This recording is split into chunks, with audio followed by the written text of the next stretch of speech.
یک. پس اینو یاد نره. آها خب هر موقع هم دوست یادم داشتی. رفت یه لگد بزن تو. شور باشه. ایرپلین مود. نه خاموش کردم ایرپلین خوب مود. کاری کردی. آره نویز نیفت. چطوری نگین؟ خوبم مرسی، تو چطوری؟ منم خوبم. تبریک بهت میگم. امروز مرسی. گریجویت شدی. فارغ التحصیل فارغ شدی. التحصیل. امروز اتفاقا جشن گریجویشنم بود ولی دیگه با تو بوک کرده بودم نرفتم. آنلاین نه بود. بابا. آره بخدا. باریکلا. دمت گرم. از کجا فارغ التحصیل شدی؟ از چی فارغ شدی؟ من مستر بیزینس گرفتم از شولیگ اسکول آف بیزینس که پارت یورکه و اینکه امروزم میگم دیگه گریجویشنم بود و اومدم اینجا. دمت گرم. چی خوندی؟ مستر آف بیزینس. چیکار میکنن توش؟ خب توش چیزای مختلف یاد میدم، مثلا چه میدونم درسای مختلف میخونیم، فایننس حالا یا اکانتینگ، درسای مختلفی هستش. یکی از چیزایی که اتفاقا خوندیم که خیلی توش تاکید بود درس کامیونیکیشن بود و حالا یه نگوشیشن کامیونیکیشن. اتفاقا پادکستای دیگه داشتم نگاه میکردم. اول از همه خودم گفتم خیلی ممنون که آوردی همچین چیزی واسه ایرانی‌ها مخصوصا به زبون فارسی راجع به استارتاپ ها، برای اینکه خب ما میریم جاهای مختلف دنیا، بعضی از ما هنوز مثلا انگلیسی یا هر زبونمون اونقدر خوب نیستش که بخوایم مثلا به زبون اونجا صحبت کنیم، ولی ایده خودمون رو داریم و نمیدونیم تو اون کشور چه جوری این ایده رو حالا اکسپند کنیم یا رشدش بدیم. به خاطر همین که ازت خیلی تشکر کردم. به نظرم خیلی کار قشنگی کردی که این پادکست رو آوردی. نه دمت گرم. خب مسلماً هم بچه‌ای که میان با هم صحبت میکنیم ولیوی اصلی اونا دارن اضافه میکنن و من چیزی هم که دوست داشتم با تو راجبش صحبت بکنم راجب این موضوعی بود که تو وقتی فهمیدی مثلا من توی این دنیای تک استارتاپ هم و اینا به من گفتی که علاقه داری بری توی شرکت ویسی کار بکنی، یعنی توی شرکت سرمایه‌گذاری کار بکنی. که شرکت ویسی یا حالا استارتاپ ها دوست دارم که اگه برای استارتاپ ها باشه بیشتر دوست دارم که باز کاری بکنم که به ویسی ربط داره، مثل اینکه پورتفولیوشون رو درست کنم براشون، بتونم برم اسپیچ بدم، بتونم براشون فاند ریزینگ کنم یا چیز بگیرم یا پول بگیرم. ولی اگه تو خود ونچر کپیتال هم باشه دوست دارم به عنوان حالا انالیست کار کنم، فاینانشال انالیست کار کنم، ولیو استارتاپ ها رو پیدا کنم، کار اینطوری. علاقت به استارتاپ از کجا شروع شد؟ همین شولی که اتفاقا بودی من رفتم که چون من اندرگردم اصلا یه دنیای دیگه خوندم، هیومن رایتس خوندم. بعد تصمیم گرفتم که حالا برم مستر بیزینس بگیرم و آیدیام این بود که برم واسه NGO کار کنم. ولی تو مدرسه که بودیم ما با 2 تا شرکت کار کردیم. یکیش IBM بود که یه دونه استارتاپ زده بود واسه شرکت اندو که اینا هستن ورچوال ریالیتی بیس گیم ها هستن توی کانادا، که یکی واسه اونا کار کردم و یکی دیگه هم یه شرکتیه که هنوز لیگالایز نشده ولی این شرکت اینشورنس پالیسی باید میکنن و توی کانادا توی 3 تا از استیتاش هست ولی تو آنتاریو هنوز لیگالایز نشده. وقتی براشون کار کردم خب فهمیدم که خیلی علاقه دارم، مخصوصا که لیگالایز نشده یا رگولیت نشده؟ نه لیگالایز نشده تو آنتاریو. اوکی. اون شرکت اینشورنسی که کار میکردم اینجوری بودش که دارن لیگالایزش میکنن، هنوز نشده ولی توی امریکا هست، میان پالیسی ها رو باید میکنن. تو ریتایرمنت مثلا اینشورنس داری، میان میگن که ما تو هر سنی هستی هر موقعی قبل از اینکه مثلا تو 70 سالش اینو بگیری یا به حالت بایلترال بگیری که پول بیشتری یا اینترست بیشتری میدی ما ازت میخریم، مثل باند باش رفتار میکنه. و اون یکی شرکتی هم که کار میکردم که تک بیس بود که اصلا از اونجا علاقم شروع شد، ما 2 تا کار مختلف باید میکردیم. یکی این که باید مارکتینگ استراتژیش رو براش درست میکردیم که حالا بعدا اینو به شرکت به مارکت اینترودیوس میکردیم پروداکت و همین که بعد براشون اینوستر پیدا میکردیم. خب اینا از مرحله انجل اینوستر گذشته بودن، یه سری هم خودشون پول گذاشته بودن دیگه. مرحله بعدی بود که ما باید ویسی ها رو میرفتیم و به اونا اپروچ میکردیم و براشون فاند ریز میکردیم.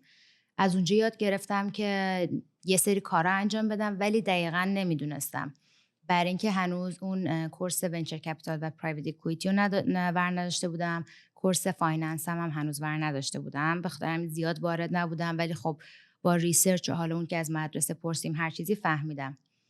دیگه علاقه‌م از اونجا شروع شد. دیگه بعد از اونم تمام کورس‌ها و چیزایی که برداشتم ریلیتد بود موستلی به همین استارتاپ یا VC‌ها. خب ببینم این کاری که شما رفتین برای شرکت‌های دیگه مثلا سعی کردین فاند پیدا بکنه اینا جزء پروژه‌های دانشگاه بوده؟ جزو پروژه‌های دانشگاه. یعنی ما تو شیلیگ خوبی که داره با یه سری مدرسه‌های دیگه فرق داره. میان مثلا مدرسه‌های دیگه وقتی داری مستر بیزینس رو میخونی بهت کیس استادیایی میدن که آردی اتفاق افتاده، خب، و پروف شده و حالا ریزالتش اومده بیرون. شیلی کاری که برات میکنه با یه سری از کورس‌ها برات کار میگیره یا اینترنشیپ میگیره واسه اون کورس. خب ما هنوز اگزمشو داریم، پرزنتیشن داریم، ولی با کلاینت هم کار میکنیم.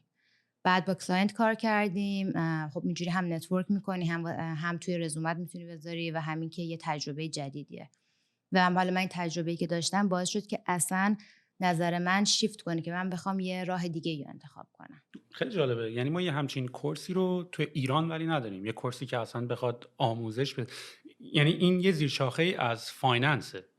ببین یه زیرشاخه از فایننس جزو کورسای منداتوریمون بود. خب جزو کورسای اصلی بود که باید برمی داشتیم و این مثلا وقتی که برداشتیم باید باش کار کنیم و خیلی جالبه. حالا هر سمستری 5-6 تا کورس داری، خب همه امتحان، اگزم، همه چی. و نه تنها اگه هم کورسای اینطوری هم داشته باشی، هر کورسی که داری و باید با اون کلاینت کار کنی 30 ساعت بعد روش کار کنی هفته.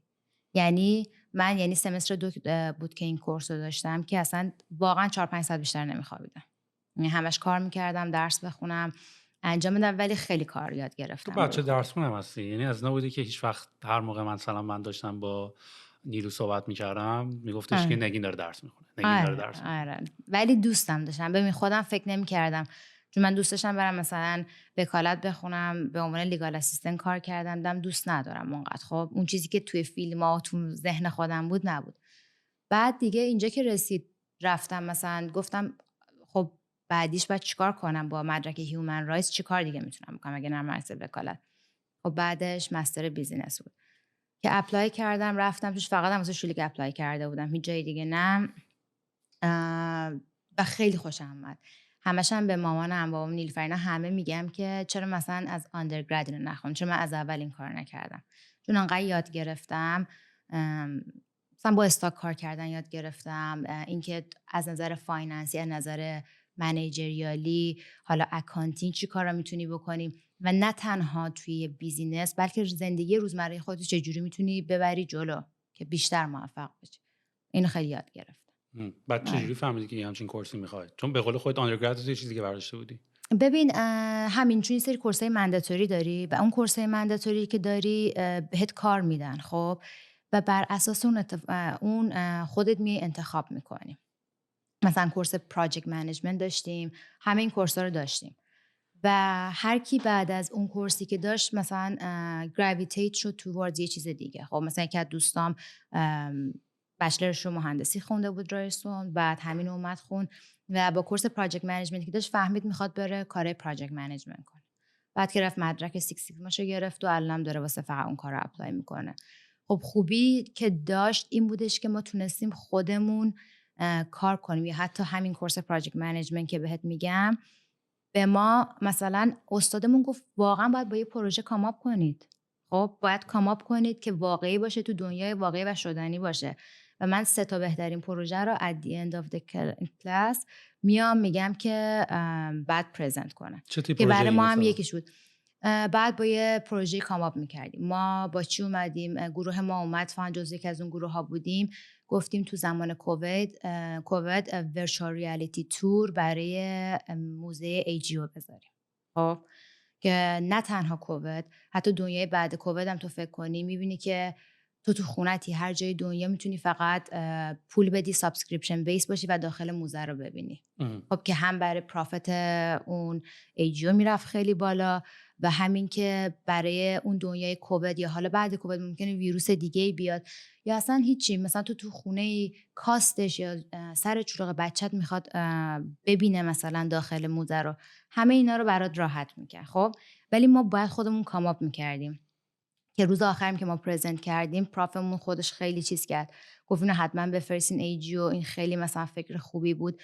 دلیل میدونید چه کل موقعی که ما داشتیم مدرکمون رو میگرفتیم بهمون یاد دادن که فکر کنیم، خب خودمون پروژه رو بسازیم، با شرکت ها کار کنیم، که من اینو خیلی دوست داشتم و میدونم حالا دوستای دیگه هم دانشگاه دیگه که میرن، حالا اسمم نمیارم دانشگاه دیگه رو، ولی مثلا اینجوری نبوده. بیشتر هر کیسی که تو قدیم اتفاق افتاده و حالا الان دارم مثلا سالوش کردن و فقط معلم میخواد ببینه که این بچه میتونه اونطوری فکر کنه مثل اون کسی که تونسته این کیس رو سالو کنه یا نه.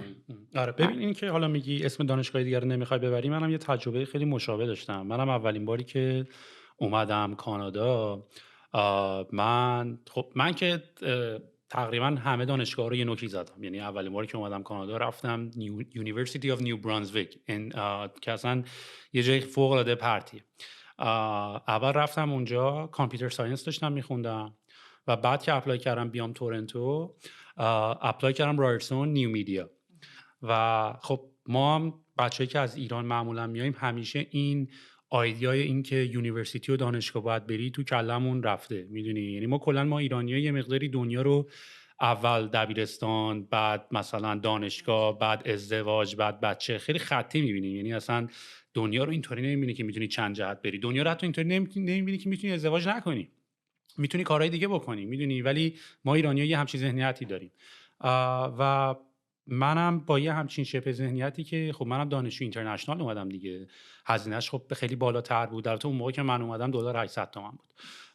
بعد ولی خب هزینه‌اش خیلی زیادتر بود. ما باید تقریبا یه دانشجو اینترنشنال باید 3 برابر یه نفری که اینجا معمولیه باید پول میدادیم، به اضافه اینکه ما واقعا باید کش میدادیم. حالا بقیه که اینجا اصلا اوساب میگیرن، گاورمنت کمکشون میکنه و بعد از اینکه جابو میگیرن و کار میکنن باید پول رو یواش یواش بدن، که سیستم خیلی جالبیه. ولی خب کلا من میونم با دانشگاه خیلی خوب نیست.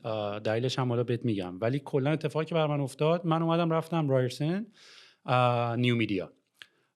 رفتم نیو میدیا خوندم و کتابای کولوف ما میخوندیم و راجع به همه چی، راجع به برق، راجع به انجینیرینگ، راجع به همه چی. و من به خاطر اینکه دانشگاه 4 سال بود، فقط به خاطر اینکه این ایده تو ذهنم شکل گرفته بود که بعد از 4 سال من میخوام چیکار کنم. چون من همون موقع داشتم سری کارا میکردم. یعنی من از بچگی، من هیچ وقت علاقم نسبت به علم اینطوری نبود که اول علمو یاد بگیری که بعداً بری باش کار کنی. من از اول همیشه میخواستم یه سری کارا رو بکنم که بعداً فهمیدم با علم میتونی اون اسکیلا رو اکوایر بکنی. بنابراین شروع کردم، رفتم بچه‌های سال 4 رو پیدا کردم که نیو میدیا کورس منو خونده بودن. رفتم ترکشون کردم، رفتم توی پیدا کردم اونا که گریجویت شدن و پینگشون کردم که چی کار دارن میکنن الان.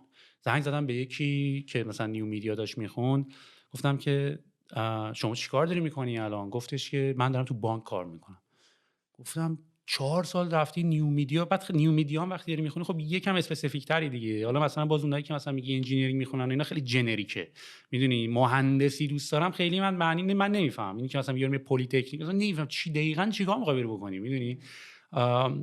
بعد گفت تو بانک دارم کار میکنم. گفتم تو بانک چرا داری کار میکنی؟ گفتش که ببین وقتی ما گریجویت شدیم ما از همه چی یکم بلد بودیم. یکم برنامه‌نویسی بلد بودیم، یکم از این بلد بودیم، یکم از اون کار بلد بودیم و آخرش وقتی میای بیرون باز توی یه چیز خاصی فلوئنت نیستی که بابت همون بری شغل رو بگیری. خب و من کلا این کاریه که من خیلی پیشنهاد میکنم. یعنی همیشه start with an end in mind. یعنی میخوای چیکار بکنی برو اون آدمه رو پیدا کن. من حتی زمانی هم که میخواستم انتخاب بکنم که چی دوست دارم بخونم، حتی انتخاب من به نیو میدیا هم اینطوری شد که من خیلی انیمیشن و وی اف ایکس و جلوه‌ای ویژه دوست داشتم.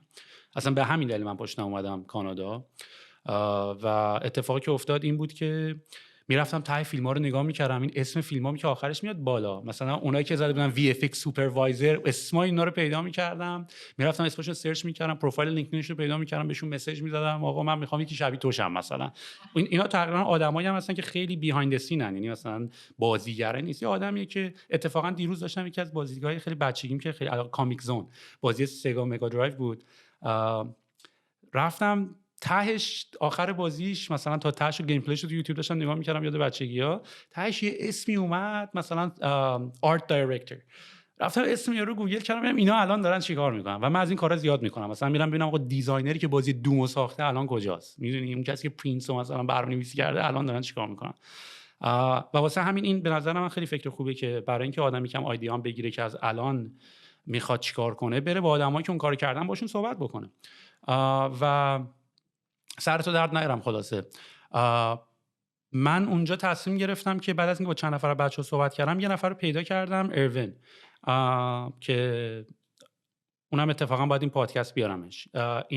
این سوپروایزر تمام این فیلم‌های خفنی که دیدیم، هالکو، نمیدونم تمام این انیمیشن‌های بزرگ هالیوودی بود و اونو پیدا کردم.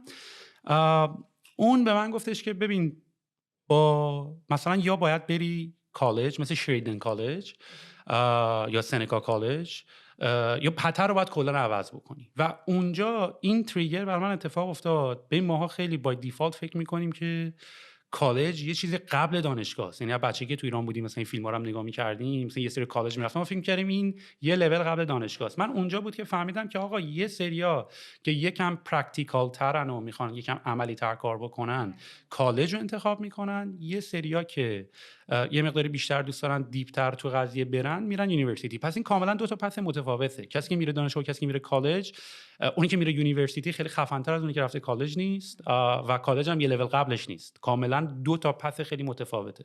که اون وقت من یه کورسی پیدا کردم توی School of Communication and Technology توی سنکا ات یورک که پروگرام میکس، یعنی تو مثلا 2 سال تو سنکا درس میخونی، 2 سال تو یورک درس میخونی. یعنی هم کالج تو میری پرکتیکالیتی اونطوری درس میخونی که مثلا من وقتی رفتم سنکا ات یورک، مثلا دوربینی که به ما میدادن فیلم برداری بکنیم، دوربینی بود که مثلا دیسکاوری چنل باش فیلم برداری می‌کرد. اکویپمنت های خیلی عجیب غریب می‌گرفتیم، با تمام سافت‌ورهای مثل کامباسشن و اینا که برای ویدیو ادیتینگ بودن استفاده کردیم. و بعدش رفتیم یورک، خیلی مثلا تئوریکال تر مثلا اونا رو خوندیم. ولی دانشگاه همیشه برای من خیلی آوتدیتد. میدونی اون کتابه آلردی اگه پریروزم پرینت شده باشه که تو دانشگاه بخوام درس بدم استادم کچاپ بکنه، یکی این که احساس میکنم کتابه خیلی آلردی آوتدیتد. یعنی تو همین الان با یوتیوب ویدیو اگه خیلی دیسیپلین داشته باشی خیلی سریعتر میتونی خودتو بیاری بالا. آرگومنت دومم اینه که اون استاده اگه خیلی کارشو بلد بود تو اینداستری بود، که البته توی سنکا استادا یه کم مشتی تر بودن. یعنی مثلا استاده مثلا کسی بود که واقعا تو پیکسار مثلا انیماتور بود، یا مثلا کسی بود که توی یه کمپانی مثلا آدیو ساوند ریکوردر بود. ولی من از دانشگاه فیدبک خیلی خوبی نگرفتم. نه که نگرفتم، تیپ من نبود. میدونی و میتونم به این نتیجه برسم برای همه نیست. تو میتونی یا اونوری بری یا میتونی اینوری بری. یه دونه راه نیست که فقط بخوای به قول هم حرفی که زدم بری دبیرستان بعد بری دانشگاه بعد بیا اینجوری. ولی با تو که دارم صحبت میکنم احساس میکنم که تو ولی فاز دانشگاه رو گرفتی. ببین من فاز دانشگاه رو گرفتم و دلیلش هم چیه؟ من حرفی که میزنی خیلی قبول دارم. بعضیا فکر میکنم به قول تو مخصوصا ما ایرانی فقط باید بریم دانشگاه چون باید بریم. خب حالا مادر پدر ایرانی فشار میارن هر جوری که هست، مثلا خیلی هم میخوان وکیلشن دکترشن، ولی یه چیزی که توی کانادا خیلی مهمه، آخه دانشگاهی هم که میری مهمه. خب تو مثلا اگه بری بخوای لویر شی تو ساسکچوان دیگری تو بگیری، اینجا نمیتونی بیای باش کار کنی، راحت هم بهت کار نمیدن جایی. خب فقط مدرک رو داری. خب پس اون دانشگاه رفتنه برای اینکه میخوای پولتو بدی باید درست پول بدی. این برای من مهم بود. من حتی خودم وقتی میخواستم مسترم بگیرم گفتم یا شولیک یا هیچ جای دیگه هم اپلای نکردم. خب دلیلش چی بود؟ خب معلمایی که تو شولیکن، حالا برعکس اون حرفی که تو زدی، اینجوریه که سابقه کاری خیلی خفن. الان طرف مثلا داره فقط واسه یه کورسی که درس میده سالی 100 خورده‌ای از دانشگاه میگیره واسه یه کورس. خب که حالا 2 بار 3 بار در هفته میاد، حالا به مسترهای مختلف همون کورس رو درس میده و شرکت‌های خودشونو دارن، تو شرکت‌های بزرگ کار کردن، برات میتونن به خاطر همین کار بگیرن، اینترنشیپ بگیرن. خب این فرق میکنه. من میگم من خودم به قول تو تحقیق کردم. خب یه چیز دیگه هم که گفتی دیسیپلین، مثلا من همیشه با تو حرف میزنم، تو کتابای مختلف خوندی، 1000 تا کتاب خوندی، خودت میگی من رفتم ریسرچ کردم. خب هر آدمی مثل تو نیست. این اون وقت خیلی مهمه. یه کسی که مثل تو نیست یه چیزی میخواد که بالا سرش باشه که بتونه بهش اون دیسیپلین رو بده. میدونه که اگزم هست به خاطر اگزمه باید بخونه، پرزنتیشن هست به خاطر پرزنتیشنه باید بکنه. خب این به اون پرسونالیتی خودت هم بستگی داره. خب برای من خودم هم میتونم جداگونه یاد بگیرم، هم عاشق کتاب خوندنم، همین که دانشگاه بازم میگم من اگه نمیخواستم برم دانشگاهی که الان رفتم و مطمئن نبودم حرفتو قبول دارم. اون پولو هیچ وقت نمیدم، مخصوصا که برای مستر یه پول خیلی زیادی باید بدی و آره ترجیح میدادم برم با کسایی کار کنم که میدونم اینا تجربه رو دارن و میتونن بهم کمک کنن. و این حرفت واقعا آره ولیده به نظر ولی تو فاز دانشگاه رو ازش گرفتی و کاملا ازش یعنی احساس میکنی money من well spent. من فکر میکنم مانی ول اسپند خیلی چیزا یاد گرفتم، مخصوصا یه چیزی که یاد گرفتم و امروز میخواستیم راجبش حرف بزنیم که با هم حرف زدم قبلا، دیدم که خیلی از همین استارتاپ ها یا مثلا حالا نه تنها استارتاپ ها، شرکت های بزرگتر شرکت رو دارن و فکر میکنم که یکی از مهموناتون یادم هست کی است ولی بازم اسم نمیبرم، داشتن صحبت میکنن، خیلی حرفاشون هم جالب بود راجع به این که چجوری هر شرکتی موفق باشه، چه از استارتاپ باشه چه موقعی که حالا استیجای بعدیشه. و ایشون گفتن که خیلی مهمه که پرافیت بسازیم، پول توی شرکت باشه، همیشه پولا رو الکی خرج نکنیم، تیم خوب داشته باشیم. ببین همه اینا درسته خب، ولی موضوعی که هست اینه که به چه قیمتی. خب به چه قیمتی؟ و من شاید هیچ وقت دیدم به این موضوع باز نمیشد، مخصوصا ماهی که از ایران اومدیم، نمیخوام حالا جنرالایز کنم همه، ولی خود منم تا حدودی اینطوری بودم. خب تو ایران از یه جهتی ما وایس نداریم بعضی موقع، مخصوصا من که خانومم، حالا آقایون فرق میکنن. بعد میایم اینجا، بعد حس میکنیم یه سری چیزا داریم، وایسا داریم، بعد نمیدونیم چه جوری بگیم، یا اگریسیو میشیم میخوایم راجبش حرف بزنیم، یا کلا اوید میکنیم و حرف نمیزنیم. و این موضوعی که خیلی مهمه و هر بیزینسی ممکنه که حالا اون تیم خیلی خوب داشته باشه که بازم حالا تیم بستگی داره. تو مثلا میگی من شرکت تک دارم، به نظر تو شاید تیم مهندسی بهترین تیم باشه، خب در صورتی که اون تیم مهندسی فقط یاد گرفتن که کاری که تو میخوای برات انجام بدن، یا تیم آیتی. خب ولی کامیونیکیشن کردن یه اسپکت خیلی مهمیه که ما تو تقریبا تمام کورسمون، حتی یه کورس رو داشتیم ولی حتی تو تمام کورسایی که ریلیتد هم نبود اینو پرکتیس کردیم و همش بهمون ریمایند میکردن، کانستنت ریمایندر، برای اینکه شرکت‌های بزرگ از این موضوع فیل کردن. یکی از شرکت‌هایی که فیل کرد ریسنتلی بوینگ 737 مکس بود که دفعه اول تو مالزی سقوط داشت. دلیلش هم فکر کنم خیلی هم میدونن، به خاطر سیستم امکسش بود. یه شبه میخواستن رقابت کنن و آیدیا این بودش که ما یه شبه میخوایم رقابت کنیم، یه آیدیای جدید بیاریم، بیایم بدنه هواپیما قبلیه رو بگیریم، براش یه انجین بزرگتر بذاریم، حالا لایت بذاریم. اتفاقی که افتاد چی شد که این انجین بزرگ بود، اومدن جاشو عوض کردن آوردن بالا و مهندسا اومدن به سی اف اوش گفتن که آقا اینو ساین نکن. چرا؟ چون این سقوط میکنه. ولی سی اف او چون قدرت داشت و از قدرتش استفاده کرد. ببین مهندسا یه سری که حرف نزده بودن که بعداً همشون گفتن ما میدونستیم ولی چیزی نگفتیم. خب نشون میده که خب ببین اون تراست وجود نداره، اون کامیونیکیشن نمیتونن به راحتی بکنن، به راحتی نمیتونن صحبت کنن. فقط یه سریا گفتن، رأی کمتری بود. به سی اف او گفتن، سی اف او از پاور خودش استفاده کرد، نه ما اینو باید ساین کنیم، کردن.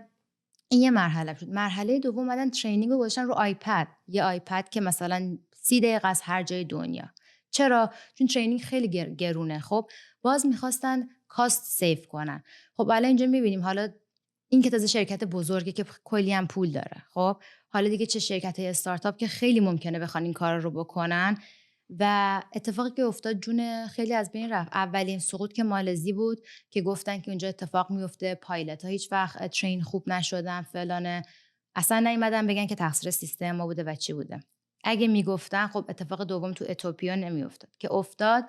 و بعد از اینوستیگیشن تازه فهمیدن که نه، مشکل سیستم امکسشون بوده، ترینینگشون بوده. و بعد اینا اومدن چیکار کردن؟ تازه این اتفاقی که افتاد، اینو بلیم کرد، اونو بلیم کرد. خب این نشون میده که سر یه چیز خیلی کوچیک، یه کامیونیکیشن، خب اینا اومدن همه چی رو خراب کردن. الان از یه کشوری مثل چین، خیلی کشورهای دیگه اصلا بنه، نمیتونن، نمیخرن ازشون. 9 میلیون دلار فکر کنم الان زیر قرضن. اون سی اف او سی او قبلیشو که الان فایرشون کردن. و اینکه کوچکترین کاری که نمیتونستن بکنن بیان به پابلیک معذرت خواهی کنن همون دفعه اول. خب که همون تراست. من میدونم که خودت استارتاپ داری و میدونی تراست چقدر مثلا مهمه. خب اینو جلب نکردن و نه برای پابلیک نه برای جای دیگه. الان این همه ضرر کردن و شرکت به اون بزرگی اومد ضرر کرد ادیندش، به خاطر اینکه نتونستن کامیونیکیشن درست انجام بدن. حالا فکر کن مثلا یه استارتاپ که میاد یا هر شرکت دیگه، اونا چیکار میخوان بکنن؟ خب شرکت حتی کوچیک‌تر از اون. و برای من این موضوع خیلی جالب بود، برای اینکه حس کردم که ماها یعنی نه، حالا بازم میگم جنرالایز نمی‌کنم، ولی ما ایرانی بعضی موقع برامون سخته حرف زدن. تو هر موقعی تو زندگی باشه برامون سخته، یا نمیگیم، یا رزیمنت داریم، یا اینکه اوید میکنیم یا دعوا میکنیم، ولی به موقعش نمیتونیم حرفمون رو بزنیم. و این حالت هم داریم که نه تنها ما، خیلی چیزای دیگه، وقتی که یه کسی که توی باس یه شرکتیه فکر میکنه که اون پاور رو داره، یا 2-3 نفر هستن خب مثلا اونا خیلی فکر میکنن که آیدیاشون خوبه، همیشه حرف میزنن و اینکه ایکیو حالا سوشالایز کردن و حرف زدن رو همه ندارن. مثلا من خودم برام حرف زدن هیچ وقت سخت نبوده. خب همیشه آیدیامو گفتم، ولی به خاطر چی؟ آپبرینگینگم یه جوری بوده که بابام همیشه ازم نظر خواسته. نگی میخوایم مثلا بچه بدم 600، میخوایم خونه بگیریم، این کار کنیم، تو نظر بده، این پول ما، این اینه. من یاد گرفتم، من همیشه حرف زدم. خب برام مشکلی نبوده حرف زدن. ولی حالا فکر کن یه آدم نابغه‌ای که توی شرکته و این آدم ساکته، یه گوشه نشسته، میتونه خیلی هم کمک کنه، ولی آدم نمیتونه حرف بزنه. و اون آیدیا حالا همیشه میمونه، هیچ وقت اون طرف حرف نمیزنه، 2 نفر دیگه حرف میزنن، طرف حس سرخوردگی میکنه، حس اینو میکنه که ولیو بهش داده نمیشه تو اون شرکت. و یه بعضی موقع هم حرف میزنه، داره یه حرفی میزنه، یکی دیگه میپره، اون کسی که وکالتره میپره، حرفشو قطع میکنه. و اینکه ما خیلی فوکس کردیم که دلیل فیلیر خیلی از شرکت‌ها، استارتاپ‌ها و حتی شرکت‌های بزرگتر بفهمیم تو درس‌های مختلف، و حتی پراجکت منیجمنت هم داشتیم چیزای مشابه، و دیدیم کامیونیکیشنه. و این خیلی برای من جالب بود که دوست داشتم که حالا صحبت کنیم راجبش، مخصوصا برای کسایی که، چون میدونم که آدمایی که میان اینجا بیشتر راجع به استارتاپ‌ها صحبت میکنن و شرکتاشون، و این موضوع رو بیاریم وسط و ببینیم که چیکار میشه براش کرد. ببین نکته که داریم میگه خیلی مهمه. اصلا یه ترم هست که میگن دلایل شکست استارتاپ ها رو رفتن بررسی کردن و 90% استارتاپ ها از درون میترکن. یعنی خیلی کمتر پیش میاد که مثلا مواردی مثل مارکت یا دلیل اول معمولا تمام شدن پوله، ولی خب اونم باز تو میتونی ربطش بدی به کامیونیکیشن. و دلیل دومش همینه که از داخل میترکن، یعنی اینی که یه رقیب تو رو میاد میکشه یا شرایط مارکت به هم میخوره. اینا خیلی کم پیش میاد که یا پروداکت غلط بخوای داشته باشی، چون دنیای استارتاپ چیزی که پروموتش کرده اینه که تو میتونی یه کاری رو انجام بدی و تو خطا میکنی، تو اشتباه میکنی. اصلا نکته استارتاپ و تعریف استارتاپ اینه که تو دنبال یه روشی هستی که میتونی خلق ارزش بکنی و اون روش رو اسکیلبل میکنی. یعنی معنای واقعی استارتاپ، تو داری وارد آنون میشی، یعنی تو داری هنوز یه کاری که قبلا نشده رو میخوای بری یه سولوشن براش پیدا بکنی و بتونی براش مارکت پیدا بکنی و بتونی اون روند این که تو میتونی از مردم پول بگیری و خلق ارزش بکنی رو اسکیل بکنی و هی اینو اتومات بکنی. و معمولا اتفاقی که داره میفته اینه که تو خیلی خطا میکنی. پس خطا کردن و اشتباه کردن جز دلایل اصلی شکست استارتاپ نیست، چون استارتاپ بعداً پیوت میکنه، یه روش دیگر رو انتخاب میکنه، یه راه دیگر رو میکنه، یه چیز دیگر رو تست میکنه. اصلا کلا استارتاپ تست تست تست تست تست تا زمانی که بتونی راهشو پیدا بکنی. و مثل قضیه کلید در، یعنی انقدر کلید رو میندازی تا ببینی کدوم دسته کلید در رو وا میکنه. یعنی خطا جزوی از فیدبک سیستم و کاملا اپریشیتده. یعنی اینجوری نیست که تو فیلیر نیستی هیچ وقت. خیلی کم پیش میاد. تو کدوم آدم موفقی تو دنیا دیدی که مثلا تو هر موقع یه آدم موفق رو باش مصاحبه کردم و اپریشیتش کردی بدونی که حتی بدونی چرا چیکار کرده، یه عادت ریسپکتی براش داری، چون میدونی که با یه حرکت موفق نشده، دلیلی که unconsciously و ناخودآگاه داری یا رو اپریشیت میکنی، میدونی که هی پا شده، میدونی هی فیل کرده هی پا شده، هی فیل کرده هی پا شده. اینه که ناخودآگاه تو داری رو اپریشیت میکنی، نه اینکه حالا چی کار کرده یا چی کار نکرده. و کامیونیکیشن خیلی خیلی تقریبا میتونیم راجعش صحبت داریم میکنیم، یکی از اصلی ترین عوامل فیل شدنه، ولی جزو اون تاپیک هاست که گفتنش از انجام دادنش خیلی راحت تره و روش هایی هم براش اتفاق افتاده که الان میتونیم راجعش با هم بررسی بکنیم.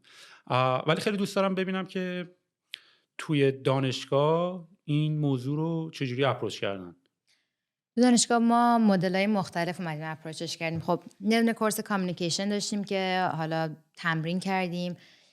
یکی از تمرینایی که کردیم و به نظر من سخت بود، به قول تو گفتنش خیلی راحت تره تا انجام دادنش، اینه که می اومدیم روی آیدیای همدیگه بیلد میکردیم. چیکار میکردیم؟ مثلا دارم میگم، مثلا من میگم که من نگینم، تو هم سهیلیم.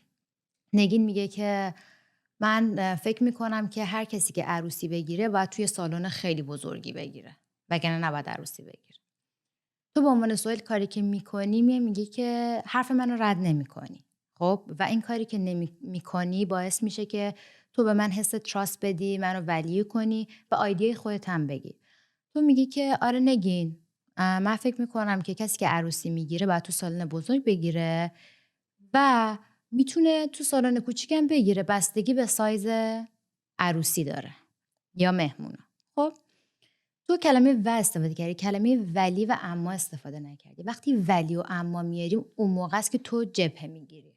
خب یه کتابی هم هست How to Win Friends and Influential People که اونم راجع به این موضوع صحبت کرده، حالا اگه هر کی دوست داره بخونه.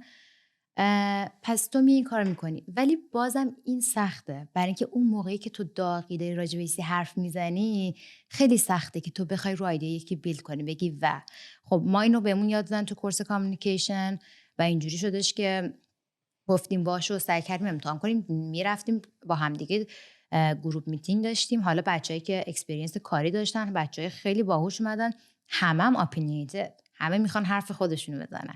هر کی داغ میکرد یه چیزی میگفت، اون نمیگفت، یکی چیزی. بعد نفر آخری که بعد مثلا پروژه رو سابمیت میکرد واسه خودش فهمید چیزا رو عوض میکرد، سابمیت میکرد، میخواد چیزای خودش رو بذاره، نمره میومد پایین‌تر بود، اصلا چیزی. بعد معلم ما هم بهت میگفتن که آقا اجازه ندارین هر چی سابمیت میشه شما باید گروهی با هم کار کنین، اجازه نداری بگی فلانی عوض کردین اینطوری کرده. خب بعد یه کورس دیگه داشتیم که organizational behavior بود که بازم تو اونم راجع به این موضوع صحبت کردیم. بعدن روش‌های دیگر رو معرفی کرد که راجع به داخل ارگانیزیشن ها اصلا کلا صحبت میکردیم و فکر میکنم روش‌هایی که اونجا یاد گرفتیم خیلی بهتر از همون کورس کامیونیکیشن بود. یکی از روشاش این بودش که هر میتینگی که حالا هر شرکتی میذاره، آخر میتینگ از کسایی که اونجا کار میکنن 5 دقیقه میتینگ رو زودتر تمام کنه یا 10 دقیقه از هر کسی نظر خواهی کنه. خب مثلا بگه آقا ایکس، آقا ایگرگ، تو چی فکر میکنی، تو چی فکر میکنی، و حالا اون رئیس این نباشه که فقط بپرسه روش این ور اون ور باشه. خب توجه کنه و بنویسه. و ایدهش این بودش که به رئیس اون شرکت رو بیان ادوکییت کنن. خب ولی ادوکییت کردن توی کامیونیکیشن، خب برای این کارم تو حالا ممکنه که اون رئیس مدرسه بیزینس نرفته باشه راجع به کامیونیکیشن بدونه یا راجع به این چیزا بدونه، شاید هر کسی باشه، خب یه انجینیر باشه که تا این کورس‌ها رو نداشته. و برای استارتاپ ها همونجوری که گفتم ممکنه اصلا گرون باشه. خب تو بگی من الان آقا این پولمو بعد میخوام بذارم رو تستینگم، بعد بذارم این، بعد بذارم مارکتینگم، حالا بیام این وسط کوچ بگیرم. خب آره یوتیوب و کتاب و چیزای دیگه هست که میتونی خودتو ادوکییت کنی، ولی به غیر از اون کار دیگه‌ای که میشه کرد اینه که شرکت آی بی ام این کار کرد خیلی سال پیش و خیلی کار جالبیه. اومد موقع برین استورمش که شد گفت من آیدیای همه رو میخوام، و اینکه اگه هر کسی از شماها فکر کرده که آیدیاش از یکی دیگه بهتره، این نیست. من نیاین تو اتاق من به من بگین که من این آیدیا رو دارم، به خاطر اون بهتون کردیت نمیدن. باید بدونین گول ما اینه که ما میخوایم شرکت ساکسسفول باشه. خب یعنی اینو به همه یاد داد که گل آخر اینه که شرکت ساکسسفول باشه. اینی که تو بیای بگی که من اینجا من این آیدیا رو دارم، من اینو دارم، من بهتر از اونم، نه. بعد یه کار دیگه که کرد، گفت آقا ممکنه یکی تو مثلا یه روز تو حالت خوب نیست، آدم جینیس هر چیزی، همه آیدیایی هم همیشه داره، یه روز حالت خوب نیست، نه حوصله حرف زدن داری، نه راجع به اون موضوعی که دارن میگن اصلا نظری داری. خب گفت برای اینکه ما به آدما حس بدی ندیم، اومد استیکر نوت از این رنگیا، خب هر برین استورم سشنی که دارن یا هر میتینگ که دارن از میذارن استیکرها رو. بعد از اینکه موضوع اصلی رو میان مطرح میکنن، هر کسی یه استیکر برمی‌داره با ماژیک، نظرش رو مینویسه یا فیدبک مینویسه یا هر چیزی که هست، روی وال دارن و میرن رو اون وال میچسبونن. هیچکی نمیدونه کی چی نوشته. at the end of the day که میشه، یا مثلا آخر هفته که میشه، بعدش که میشه، ماندی بعد اول چیز که میان استیکرها رو بلند بلند میخونن، هر کی که بعد میگن خب رای بدین، مثلا اینو نوشته، کی فکر میکنه که به این آیدیا میخوره، همه رای میدن، ولی هیچکی نمیدونه اون کسی که نوشته اینو کی هست. خب وقتی همچین اتفاقی میفته، تو هیچ وقت حس میکنی که حرفتو زدی، حالا خوب یا بدش دیگه کسی جاجت نمیکنه، برای اینکه بعضی از این حس جاج شدن میترسن، بخاطرم هیچ وقت صحبت نمیکنن. خب و این خیلی مهمه و این کار کرد که این یکی از کاری خیلی ساده تره به نظر من، که اگه هر شرکتی، هر استارتاپی، هر بتونن این کار رو بکنن و اگه واقعا اون شرکت به این درجه برسه که بتونه به اون آیدیا ولیو بده و این کار رو بکنه، خب یه راهیه که میتونن کامیونیکیت کنن و موفق بشن. ببین، یکی از اتفاقایی که برای خود من افتاد، من زمانی کانفیدنسم نسبت به اینکه استارتاپ بزنم و بیزنس ران بکنم رفت بالا، چون کار ترسناکیه دیگه. تو هر کی از بیرون نگاه میکنی یه مقدار اینجوریه که اوه اصلا عمرم من همین کار رو نتونم بکنم. و من چون تو استارتاپ های زیادی، من اصلا هیچ وقت از بچگی هم ذهنم نمیتونست به سمت این بره که توی شرکت بزرگ کار بکنم. نمیدونم چرا. حالا یکی این که احتمالاً خیلی دوست داشتم حتما روی پروژه کار کنم که برام دلیل شخصی داره، و دوست داشتم تو تیم‌های کوچیک کار کنم.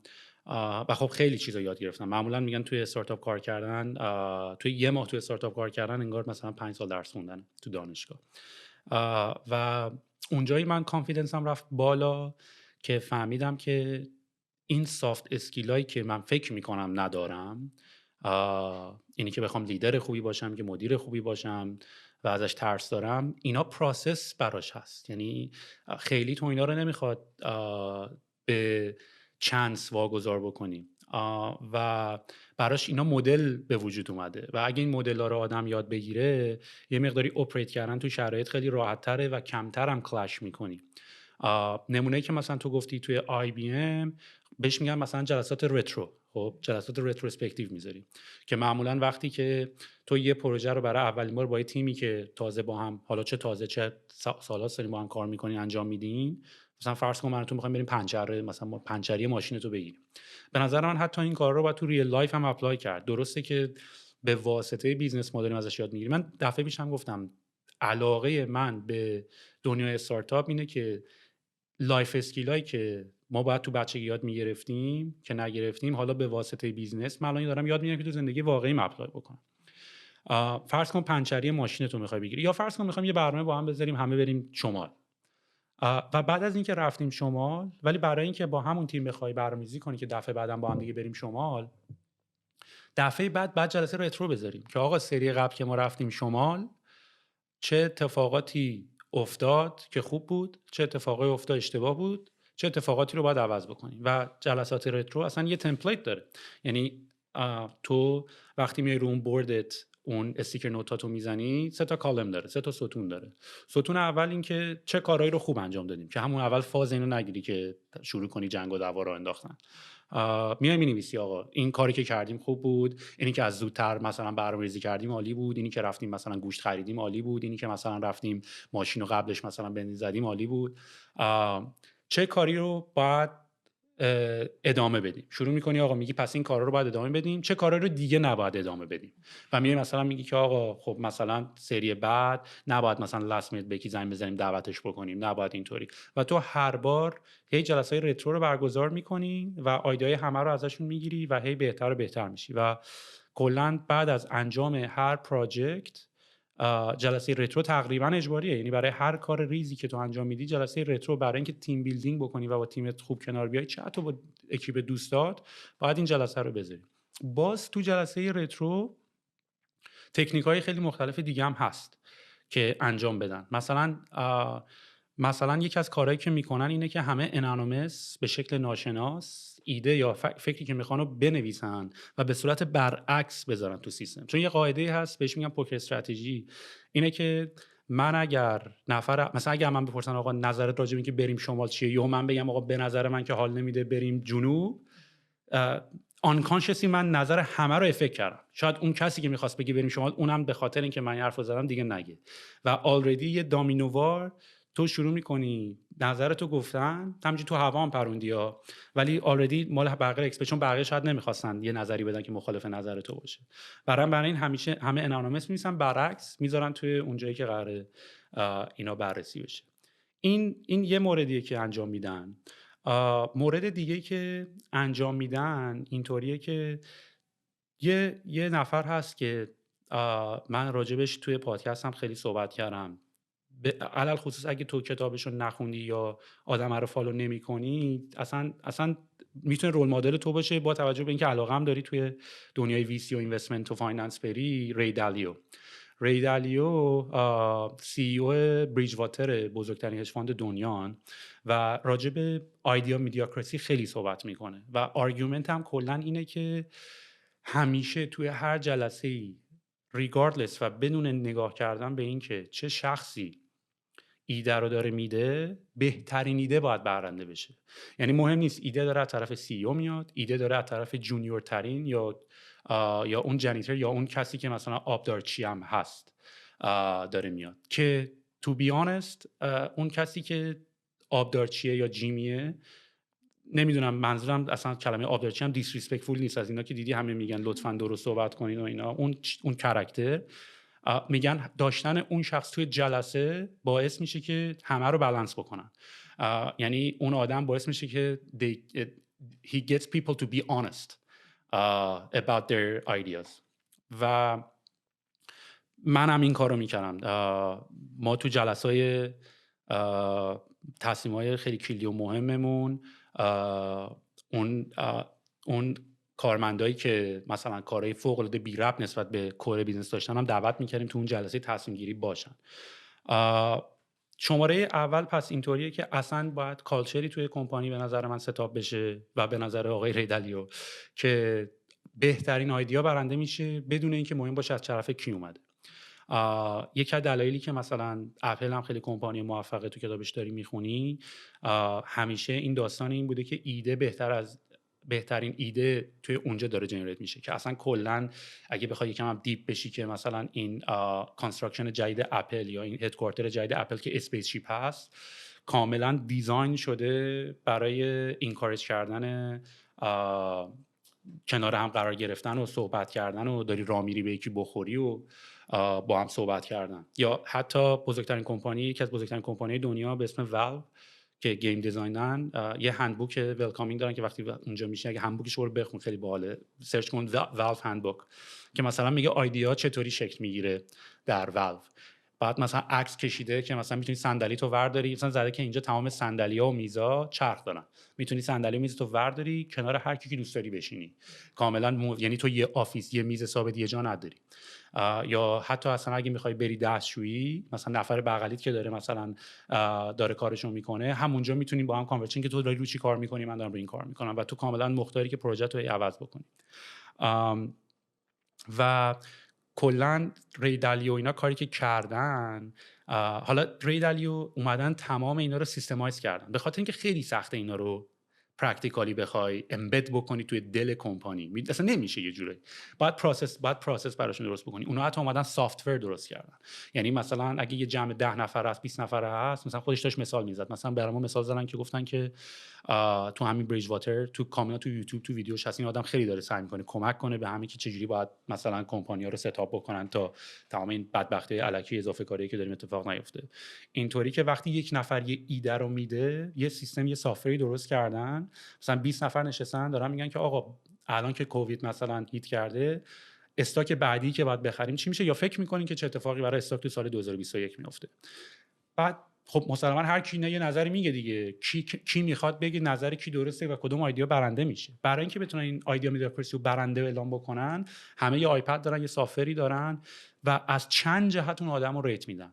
چقدر اون آدم اگریبله این ایده رو گفت، چقدر این آدم بایست فکر میکنی نظرش رو گفته، چند نفر، و تو آخر یه چارت، یه ماتریکس، جدولی از تمام تصمیمات آدما درست میکنن تا بتونن بسنجن که اون ایده چقدر از دید بقیه همه آدما از جهات مختلف، نه فقط هم از یه جهت، مهمه. یه کار دیگه که دارن و این کاملا باید اینو مربوط بکنی و این خیلی فهمیدن این قضیه میدونی مهمش چیه، اینه که پس برای کمپانی فیل کرد گیر ندی به مدیران شرکت. میدونی که معمولا هم همیشه هست. برای بچه‌ها موقعی که کمپانی رو ایران می‌کنی هیچ کی حرف نمیزنه، همه ساکت دارن، کارو خوشتون میکنن، دیر میان آفیس و هیچ کاری نمیکنن و اینا. کمپانی که فیل میشه، من میدونستم این مدیر، آقا اگه با مدیر حال نمی‌کردی که پس اصلا من نمیدونم داری به خود تیکه میندازی، چون که داشتی اونجا کار می‌کردی. اگه فکر می‌کردی برای دوست نداری برای این مدیر کار بکنی، نباید اصلا اونجا کار می‌کردی. اگه داری تیکه میندازی، تیکه رو به خودت داری میندازی. اینو اول از همه. و پس کاملا ایده نباید هیچ ارتباطی به پوزیشن اون شخص داشته باشه. اما وقتی یه ایده انتخاب میشه، یک نفر DRI بهش میگن، ترمیه که توی اپل خیلی کن شده، Direct Responsible Individual.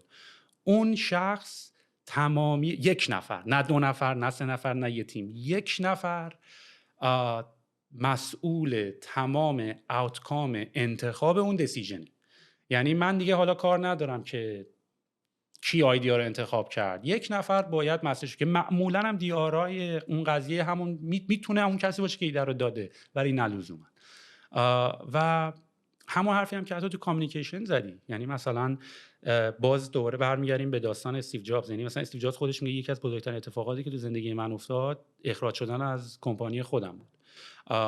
و خب همه میدونن که مثلا استیو جابز خیلی معروف بود به داشتن یه خاصیتی به اسم Reality Distortion Field که میتونست با طوری صحبت بکنه که تو حتی اگرم فکر میکردی اون اتفاق امکان نداره بشه، ولی میتونست بشه، که جزء کوالیتی‌های مثبتش هست. ولی اتفاقی که افتاد این بود که نتونست نظرات همه رو بگیره. البته اپلی که داریم مثال میزنیم، خب دیدی توی اپل موس تو که تکون میدی روی نویگیشن پایینش حالت باونس میکنه، مگنتی میاد بالا. اینو مثلا یه آدمی توی کتابش نوشته بود که اینو یه نفری استیو جابز اصلا داشته رد میشده، مثلا یه نفر رفته بود برای اینترویو، بعد یارو استیو جابز خف کرده وسط راه، گفته آقا اینو نگاه کن من چی ساختم. اصلا اون یارو هم استخدام نکردن ولی انقدر یارو استیو جابز با این ایده حال کرده بود، این ایده رو برداشت و پیچونده بود، تا الان هم هنوز جزو مثلا سیگنیچرهای مثلا مک او اس.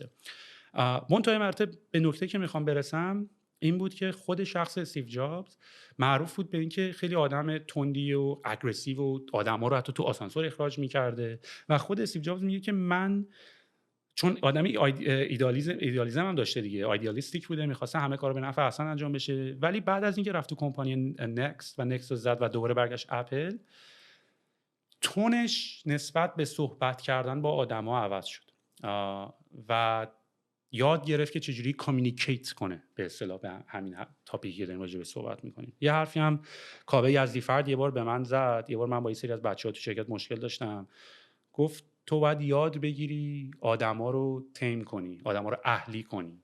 و اگرم یاد باشه یه کتابی بود، کتابی که بچه بودیم میخوندیم، شازده کوچولو.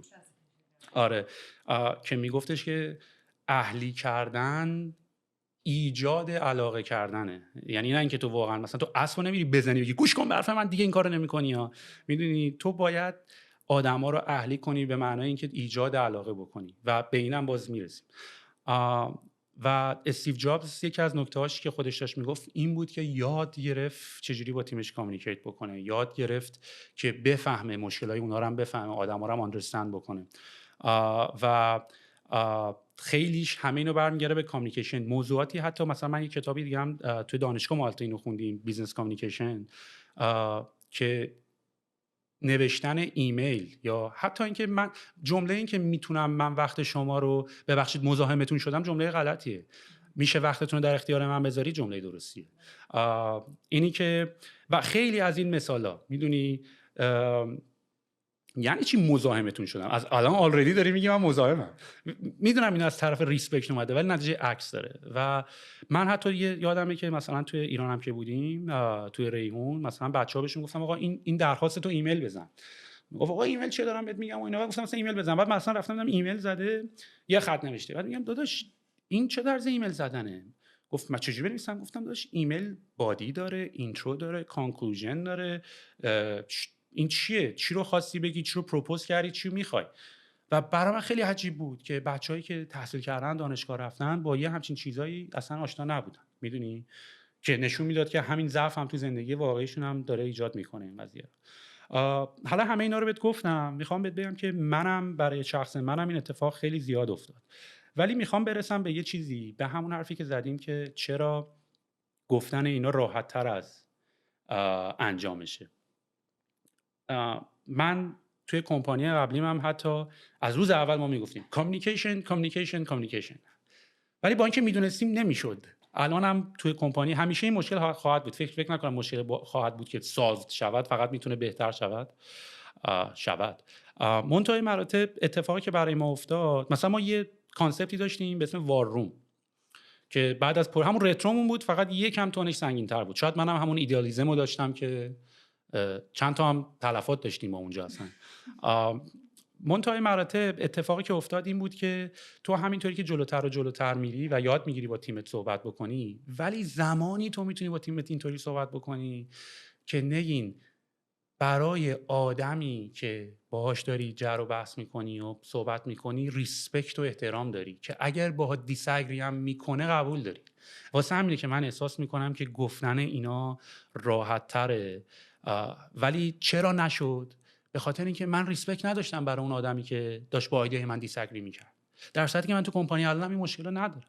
اون آدم میتونه بیاد به من بگه که نمونهش همین امروز صبحم بود که چرا اینجا اینجوری گفتی، ولی من چون ریسپکت دارم رو حرف این آدم و چون میدونم غرض نداره، چون میدونم هدفش پروگرس هممونه، منم با اون آدم برنمیگردم بگم نه به نظر من حرفم درست بود. منم میگم که ممنون از فیدبکت، چرا فکر میکنی من اونجا آف تاپیک بودم؟ من احساس میکنم اتفاقا خیلی هم رو تاپیک داشتم صحبت میکردم. سیاوش داشت به من میگفتش که توی موضوع جلسه امروز تو آف تاپیک داشتی صحبت میکردی، جلسه اجندا امروز اصلا راجع به این نبود. و من فکر میکردم کاملا بود، ولی به جای اینکه من برگردم بهش بگم که نه داداش من فکر میکنم خودم درست بود، شما دارین اشتباه میکنین، چون ریسپکت دارم بهش و احترام دارم براش و میدونستم که هدف و غرضی نداره، سعی میکردم دیپتر بشم. چرا فکر میکنی اینطوری بود؟ باعث میشدم که منتظرشم و دنبال فیدبک گرفتنم. برد من توی اون دیسکاشن اصلا ضرره. اگه من بپذیرم اونم بپذیره ما ضرر کردیم، هر دومون ضرر کردیم، کمپانی هم ضرر کرد. و به نظر من کامیونیکیشن یه سوراخ اولش برمیگرده به این که واقعا با آدمایی درست بکنی که براشون ریسپکت و احترام داری، و اونم حالا باز یه داستانی که چه جوری با یه آدمی کار کنی که ریسپکت و احترام داری، تا تازه بتونی برسی ایمپلیمنت کردن این داستان کامیونیکیشن.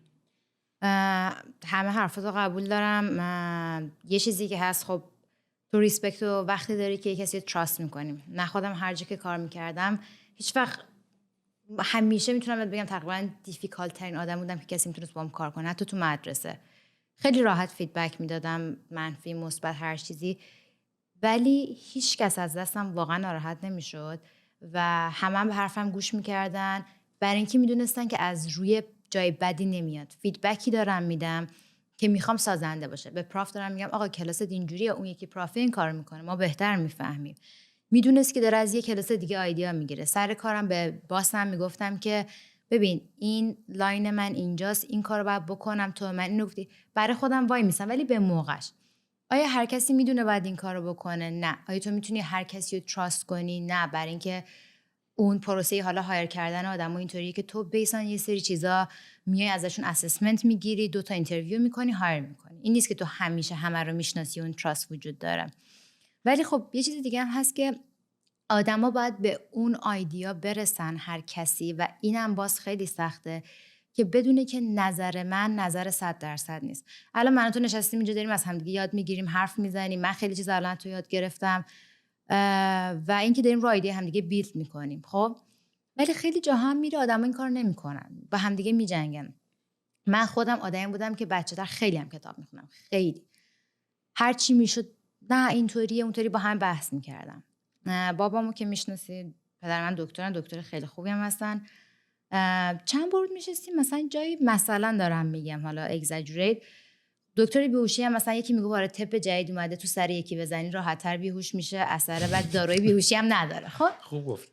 آره، بعد بابام مثلا میدم میگه که بله آها. یه دفعه برگشتم گفتم بابا دیگه تو میدونین، تو بهترین دکتر اینجوری، بابا میدونی که این داره دیگه الکی میگه، چرا یه چیزی نگفتی؟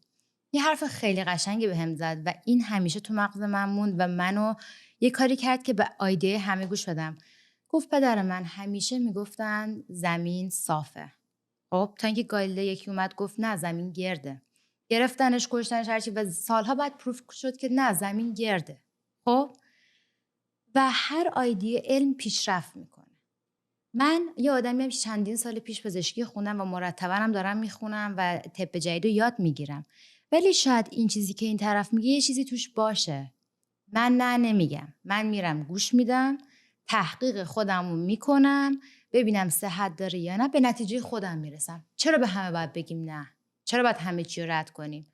این اولین بار بود که خیلی تو مغز من مون، گفتم که خب این خیلی درسته. چرا من همیشه دارم با آدما میجنگم؟ چون مثلا من اینترستم اینه که اینو بخونم، مثل که تو بری کتاب مارکسیسم بخونی، مثلا راجع به یه چیز دیگه گفته، راجع به کپیتالیسم گفته، یکی دیگه راجع به کمونیسم گفته. خب تو اگه هر طرفی رو بری بیشتر بخونی اون طرفو میگیری. ولی موقعی درسته که به همه ایده ریسپکت کنی، به همه چی گوش بدی و بری حالا ایده خودت رو روش بیلد کنی. خب این برای من یه پوینتی بود که تونستم یاد بگیرم که چجوری بتونم کامیونیکیت کنم، حرف بقیه رو قبول کنم. و بازم همینطور که تو گفتی این الان راحته که من بگم اینو، یا هر کسی شاید مدل من نباشه خب اینو یاد بگیره بره تو مغزش.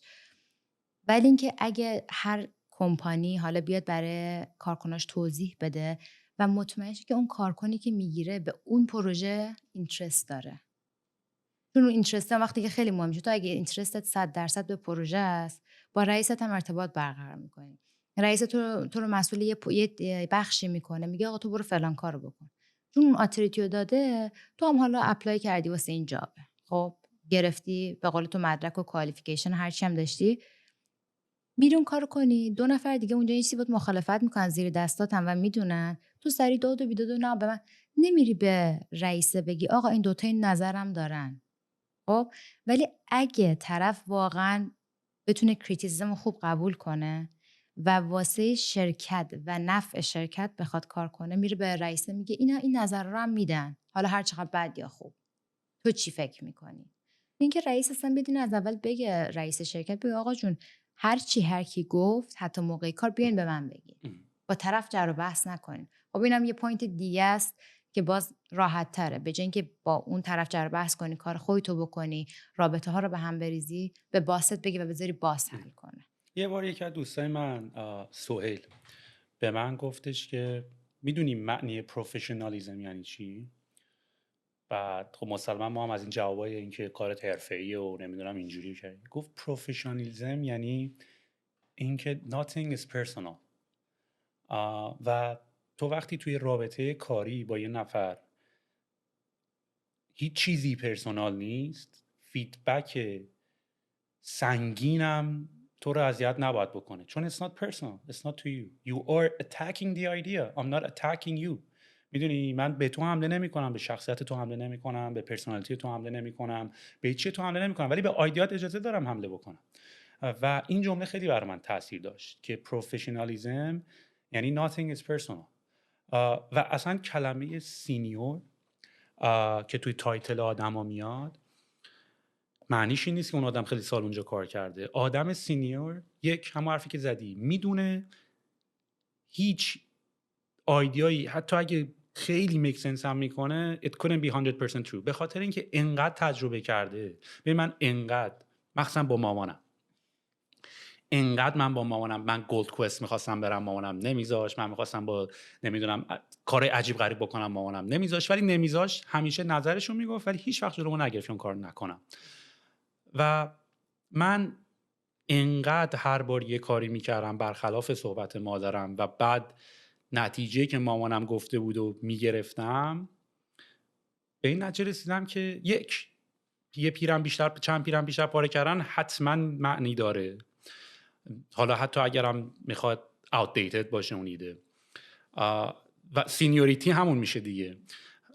و اینکه من خودم انقدر حتی به هم ثابت شده که یک سری باورها، حتی باورهای کورم، باورهایی که از ته قلبم دارم و به همین راحتی جابجا نمیشن، انقدر عوض شدن که من دیگه هیچ چیز 100% اصلا نمیپذیرم. من اصلا آدمی که 1 سال پیش بودم نیستم، آدم 2 سال پیشم بودم نیستم. اصلا با این سوالی که برو ببین که هستی یا خودتو پیدا کن، من خیلی با این سوال موافق نیستم. من یه موجودی هم که هر لحظه خودشو میتونه کرییت بکنه و یه چیز جدید بسازه. من بسکتبالیست نیستم، چون فردا میتونم برم فوتبالیست هم باشم، میدونی. و انقدر این خلاف حرفایی که من میزدم که 100% اعتقاد داشتم بهم ثابت شده که اصلا دیگه هیچ وقت جرأت من ندارم که یه ایده رو بگم و بگم 100% این ایده‌ایه که توش ما کامل باور داریم. اصلا یه مثال بهت بزنم الان. ما الان با برندینگ ایجنسیمون داشتیم صحبت میکردیم برای اینکه بتونیم ترایب و یه ریبرندینگ انجام بدیم و مسیجینگاشو فاین تیون بکنیم و کاپی رایتر ما برگشت بهمون گفتش که نظرتون راجع به عوض کردن اسم ترایب چیه؟ من هم اینطوری که به تو چه، ما اصلا اسم ترایب داریم و اینا، ما میخوایم روی این کار بکنیم و تو بیا. یعنی تو و کل کمپانی ما اسم ترایب اصلا حول محور کالچر ترایب. یعنی ما اسم اسپرینتامون استک و مایا، نمیدونم اسم اتاقامون اسم من پروداکت شامنم، نمیدونم همه رو اینطوری ما دیزاین کردیم. مثلا یه کالچر شبیه انسان‌های اولیه که مثلا با یه همچین دیزاین و کالچری ما داریم. و خیلی تو مطمئن بودی که یکی از افتخارات ما اینه که یکی از اسم خیلی باحالی انتخاب کردیم. ولی دیپ که رفتیم توش دیدیم مثلا ایندیجنس کامیونیتی و این ابورجینالا کلمه ترایب خیلی کلمه آفنسیویه براشون. مثلا من نمیتونم بیام این کلمه ترایب اولا چندین و چند معنی داره. یکی اینکه خیلی کلمه امچور و جزء انسان‌های اولیه و خیلی ساده داره، یعنی تو به عنوان یه آدم خیلی بیسیکی. و دو اینکه خیلی از این ترایبایی که زمان قدیم بودن، ترایب به معنای قبیله، موجودات خشنی بودن که اصلا تجاوز میکردن به جای دیگه و اصلا این معنای این کلمه برای بعضیا یه معنای دیگه ای داره، اصلا اون معنایی که ما فکر میکنیم نداره. خیلی از کمپانی‌ها مثلا دراپ کردن استفاده از کلمه ترایب، یعنی مثلا میگفتن سایکلینگ ترایب، مثلا اون قبیله‌ای که مثلا دوچرخه سواری میکنن، ولی این کلمه رو تو مارکتشون دراپ کردن و باز بار دیگه به ما ثابت شد که حتی روی چیزی هم که فکر میکنی اگر یکم بری دیپشی تحقیق بکنی 1% احتمال داره. و این باعث میشه که تو زندگیت هم خیلی راحت بتونی کامیونیکیت بکنی، چه با پارتنرت، چه با بیزنس پارتنرت، چه با هر کسی دیگه، که آقا همیشه به خودت 5% دمت گرم دیگه، خفن. اگه داریم میگه آسمون آبیه 5% هم بهش، چون احتمالش خیلی زیاده که آسمون هم آبی هم نیست آخه، ولی به خودت یه مارجینی بده که حتما اگرم خیلی داری احساس میکنی حرفت درسته، جاشو بذار که آقا شاید داری خطا میکنی. آره اتفاقا این حرفتو خیلی قبول دارم. و حالا جالب که راجع به اسم کمپانی گفتی. من هم موقع که داشتیم دانشگاه میخونیم واسه استارتاپ کار میکردیم، یه چیز خیلی مهمی که بازم تو همین دنیای بیزینس هست اسم انتخاب کردنه. و اینکه جالب بودش که مثلا اینکه میگفتن که باید بیایم تحقیق کنیم و من قبل از این شخص فکر نمی‌کردم، چون که مثلا ما خودمون یه فامیلی بیزینس داریم، میدونیم مثلا اسمشو گذاشتیم نیلو، همینطور انتخاب کردیم، مثلا خواهرم نیلوفر بود، علاقه داشت. ولی اون اسم نمایانگر شرکت، مثلا شرکت‌های تک که اصلا وقتی میخوام برن قسط برای پورتفولیو بسازن و فاند ریزینگ کنن، یه چیز خیلی مهمیه توشون اسم. قشنگ میگن که خب اسم تو همه چی رو گذاشتی، من منیجرم اینه انقدر ولیو شرکتمه. اسم چیز خیلی بی ربطه. مثلا اسم شرکت مثلا تکنولوژیت هست، مثلا گربه سیاه، طرف میگه این به تکنولوژی ربطی نداره. خب حالا یه تکم تاش گذاشتی، این نه به تکنولوژی ربط داره نه هیچی، نه به کاری که اینا میکنن ربط داره، یه پوینت منفیه و رد میکنه. خب بازم اینم دوباره حالا میتونه برگرده به همون داستان کامیونیکیشن که تو با کی اصلا کامیونیکیت کردی. خودت تنهایی نشستی با خودت فکر کردی من شرکت رو میخوام بسازم، پس با این اسم میام، هیچ کی دیگه هم هیچی بهت نگفته، یا نه رفتی یه جایی بحث رو باز کردیم راجبش حرف زدی و همه راجبش تحقیق کردن بعد اونو اکسپت کردی. خب این هم مهمه. ببین خب خیلی تصمیم کالکتیوی بود.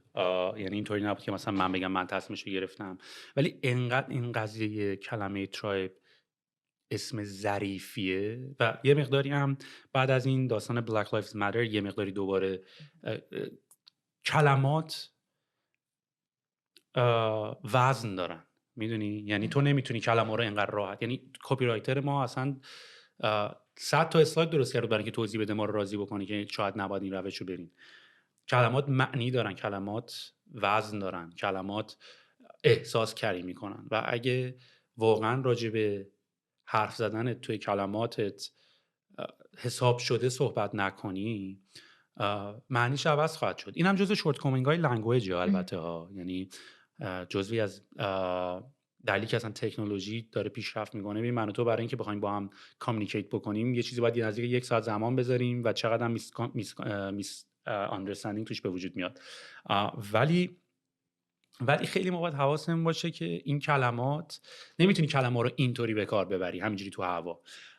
من البته خودم مثلا هیچ وقت راجع به یک سری کلمه‌ای که یه مقداری تابوه، مثلا فحشای تابو، خیلی شای نبودم به کار بردنشون، به خاطر اینکه یه وزنی رو کری میکنه، میدونی؟ یعنی من واقعا نمیتونم کلمه جایگزین براش پیدا کنم. این حتی برمیگره به اون داستانی که آقا لطفاً از زبان فارسی استفاده کنین. بعضی از کلمات شاید معنی رو برسونه ولی اون مینینگی که من میخوام، اون معنا رو با خودش حمل نمیکنه. ببین خیلی کارهای مهم هم توی شرکت ها میشه کرد. ببین مثلا ما الان توی شرکتمون یه قسمتی داریم به اسم RFC Request for Comments. یعنی هر موقع هر کی فکر کرد یه ایده‌ای کاملا باید راجعش بحث بشه میتونه بره یه جا بنویسه و ما همیشه اونجا چک میکنیم کامنت های مثلا یکی میگه آقا تو کمپانی باید بازی کنیم در این حد، حتی همه اینا رو مینویسیم. ولی من فکر کنم این دیسکاشنی که ما با هم داریم این زیرش من فکر کنم انقدر لینک باید من بذارم، لینک به این سافری که ما چجوری جلسات رترومون رو برگزار میکنیم، لینک به اون ریدالیو و به اون استراتژی اون ویدیوش. کار زیاد داریم. آره فکر کنم برای آی بی ام اینم توی یوتیوب باشه، حالا من اگه پیدا کردم برات میفرستم. بازم هست، کتاب هست، همون کتاب How to Win Friends and Influential People، اونم کتاب خیلی خوبیه. اون حتی واسه نگوشیشن هم کتاب خوبیه اگه کسی دوست داره بخونه. و دیگه بستگی داره که حالا کی چقدر این تاپیکو ازش خوشش بیاد و بخواد دنبال کنه. این کتاب How to Win Friends and Influence People رو من یه بار به دیگه دوستان معرفی کردم. دوستم یه چند تا چپترش رو خوند، گفت داداش این کتاب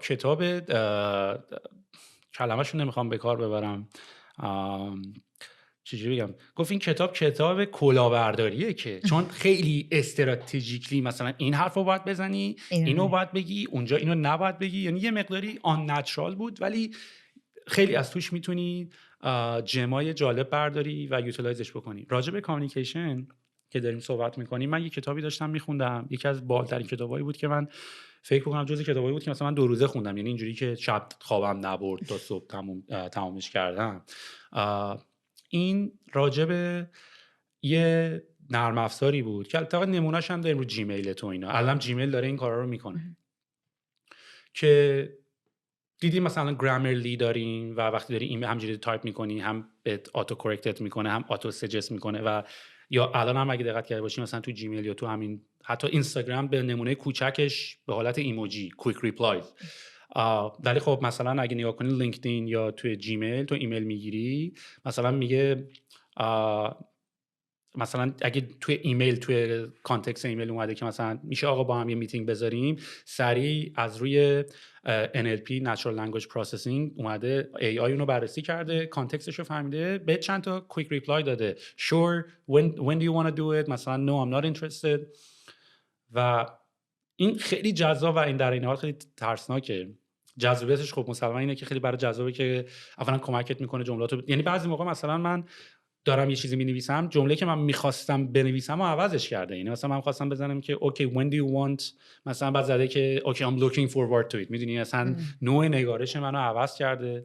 ولی از یه طرف دیگه خب این AI داره نوع نگارش منو داره بررسی میکنه، داره نگاه میکنه و نوع نگارش طرف مقابل من هم اون سیستم، یعنی گوگل به عنوان سرور هستی، داره آشنا میشه با یه آدمی به اسم سهیل علوی و خصوصیات اخلاقیش و داره آشنا میشه با نگین و خصوصیات اخلاقیش. و این یه پروژه‌ای بود توی اون شرکت. این کتاب فیکشنال بود ولی خیلی کتاب جذابی بود. اسمش اگه یادم بیاد لینکشو میذارم اون زیر. توی اون کتابه میاد اون دپارتمانی که این سافت رو نوشته بودن که روی این ایمیل ها کار بکنه، این پروژه دیگه چیز میشه، یعنی دیگه نمیخواستن بهش باجت اختصاص بدن که مثلا این پروژه رو ببرن جلو و اینا. و اون سافتور ای آی که این آتو سجستر رو برات ایمیل ها رو میکرده، خب تو ایمیل ها داره میبینه دیگه که آقا ما به این باجت اختصاص نمیدیم، این پروژه رو دام بکنین. این خودش شروع میکنه مثلا به CFO مثلا ایمیل زدن، خود سافره. و چون کلا آرگومنت سافر، البته همچین سافری همین الان هم داریم، مثلا لایکلیهود این که تو جواب پوزیتیو بگیری از ایمیلت، که اگر تو مثلا بگی آقا من موز میخوام، خب مثلا بیوما واردت میگه نه، ولی خب تو میتونی بزنی که مادرم مثلا من دیروز این کار کردم اون کار کردم گشتم میتونم یه موز بخورم، 80% لایکلیهود این که جواب یس باشه میره بالا. و کار سافر این بوده که چجوری لایکلیهود این که جواب پوزیتیو نسبت به ریکوست بگیری بره بالا. این پروژه بوده. و بعد این سافر شروع میکنه خودش on behalf of آدما مثلا به CFO ایمیل میزنه، یه ایمیل میزنه که آقا نه ما این پروژه رو میخوایم ادامه بدیم، we need more budget. میدونی بعد از طرف CFO ایمیل میزنه به مثلا به اون آیتی که آقا باجت تایید شده، ما باید مثلا ارتقای رم بدیم. و میرسه به اونجا که برای اینکه خودشو پروتکت بکنه این ای آی، بعد مثلا به سکیوریتی ایمیل میزنه که آقا ما باجت اختصاص دادیم، این پروژه مثلا تمام هاردورش آپگرید کردیم، این هاردورها رو ما باید ببریم مثلا ایست کوست. بعد ایمیل میزنه مثلا به تیم سکیوریتی که باید دور این سرورها مثلا وپنایز بشه و که بتونه از توی موارد دفند ازش مثلا خودش دفاع بکنه. و کاملا همینطوری میشه که این ای آی میتونه اصلا آدما رو رول بکنه، یعنی خودش رو شروع میکنه پروتکت کردن. ولی همه اینا رو گفتم بیانیستم به اینکه کامیونیکیشن چقدر مهمه، که یک ای آی سافر با اینکریز کردن لایکلیهود این که چجوری میتونی به هدفت برسی، میتونی دنیا رو اون بکنی. و این اتفاقی بود که برای استیو جابز افتاد. یعنی استیو جابز تمام آرگومنتش این بود که من یاد گرفتم که با آدما یه مقداری به اصطلاح چی بهش میگن، بیشتر آدما رو درک کرد و باهاشون صحبت کرد. و منم خودم آدمی هم که خیلی کاراکتر اگریسیوی دارم، ولی خب دارم سعی میکنم که هی آروم شم، هی خودم رو نگاه بکنم ببینم کجا دارم اشتباه میکنم. و آدما متفاوتن. من هیچ وقت نمیتونم با دیفالت فرض کنم که اگه من این حرفو به تو میزنم تو چه برداشتی ازش میتونی بکنی. تو شاید اون روز حالت بد باشه، تو شاید اون روز مشکلای خاص داشته باشی. مثلا من یکی از چیزایی که خیلی میس میکردم همیشه، خدا هم تو شرکت قبلی هم الان، عادت ماهانه خانوما رو من هیچ وقت نمیتونم دیتک بکنم. خب و بعد تو شرکت یهو میبینی یارو اومده پیسافه، منم اینجوری که یعنی چی درست صحبت کنه اینا. و همیشه یکی باید به من ریمایند کنه که داداش اینجوریه و من اینطوریم که ای بابا من اصلا نمیفهمیدم نمیدونستم. پس تو هیچ وقت نمیتونی خودت توی مایندستی بذاری که ببینی اون یارو تو چه استیت اف مایندی، یعنی تو خودت نمیتونی با آدم دیگه مقایسه کنی.